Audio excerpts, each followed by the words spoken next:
Après de longs jours d'impatience, de stress, à trépigner, le téléphone sonne et la voix du recruteur vous annonce la bonne nouvelle. C'est vous qui le veut. Alors comment réagir? Faire exploser sa joie ou rester stoïque? Accepter tout de suite ou prendre du temps pour réfléchir? Démissionner ou négocier une rupture conventionnelle? Et surtout, est-ce vraiment le job idéal? Celui qui correspond le mieux à vos compétences, qui intervient aussi au bon moment dans votre vie personnelle. Il ne suffit pas d'être certain pour être dans le vrai.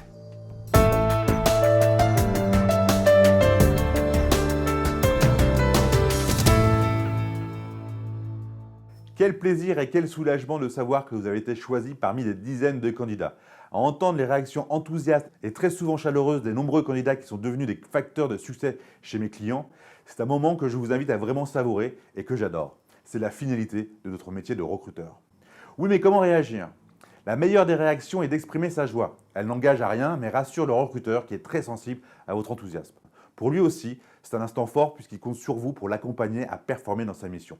Nous sommes toujours plus efficaces lorsque nous sommes motivés. Deux cas de figure. Soit vous êtes certain que cette opportunité est celle dont vous rêvez, que le feeling avec votre futur manager est évident. Dans ce cas, acceptez immédiatement. Soit vous avez différentes offres dont plusieurs vous intéressent sincèrement. Alors, expliquez simplement que vous seriez ravi de le rejoindre, mais que vous êtes engagé dans un autre processus de recrutement. Demandez-lui de vous adresser la promesse d'embauche et que vous l'appellerez à une date précise. Surtout, respectez cet engagement car lui aussi peut changer d'avis.